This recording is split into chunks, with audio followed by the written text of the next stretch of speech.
Avant de commencer cette vidéo, je t'invite à t'abonner à ma chaîne YouTube si ce n'est pas encore déjà fait, à mettre la cloche et à te rendre sur ma page Utip si tu souhaites me soutenir. Merci.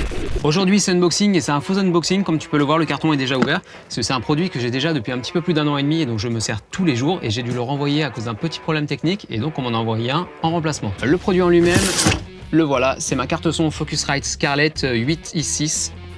Elle est très belle. Alors on va découvrir tout de suite ensemble ce qu'il y a à l'intérieur.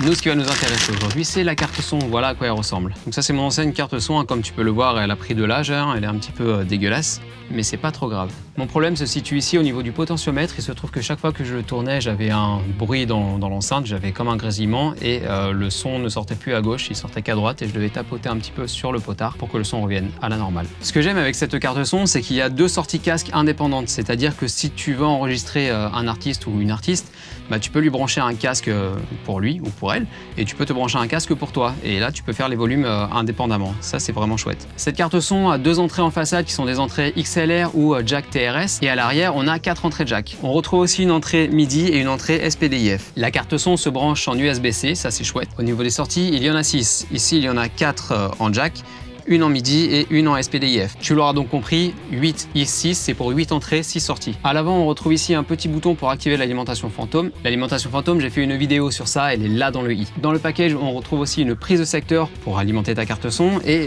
quelques petits adaptateurs si jamais tu dois voyager et utiliser ta carte son dans d'autres pays. Enfin, on retrouve le câble USB-C, super important pour connecter la carte son à ton ordinateur. Tu vas devoir aller créer un compte sur le site de Focusrite et télécharger le pilote. Une fois installé, tu vas avoir un petit logiciel qui s'appelle Focusrite Control qui va te permettre de contrôler ta carte son. Dedans, tu vas pouvoir activer ou désactiver le microphone, tu vas pouvoir régler le volume de ton DAW, tu vas pouvoir configurer le routing de ce que tu envoies dans le casque de la personne que tu enregistres et dans ton casque à toi. Bref, tu as un tas de paramètres à l'intérieur qui peuvent être très utiles. Et Focusrite, comme ils sont géniaux, comme ils sont super généreux, et ben ils t'offrent pas mal de plugins. Bref, explore un petit peu sur le site, dans ton espace membre et tu devrais y trouver ton bonheur. N'oublie surtout pas d'enregistrer ta carte son en ligne, c'est super important. Dans un cas comme ça, tu pourras faire jouer la garantie. Par exemple, moi, avec le problème que j'ai eu, eh ben, c'est grâce à l'enregistrement que j'ai fait que j'ai pu en avoir une nouvelle. Personnellement, ça fait un peu plus d'1 an que je suis sur cette carte son et avant ça, j'avais un autre modèle toujours de chez Focusrite et encore avant ça, j'ai enregistré mon premier album sur une Focusrite, c'était le modèle Saphir. Tout ça pour te dire que Focusrite, c'est du matos fiable, c'est du super matos. Si tu souhaites acheter cette carte son, le lien est dans la description et puis moi, je te dis à la prochaine, c'était Skyarm. Ciao.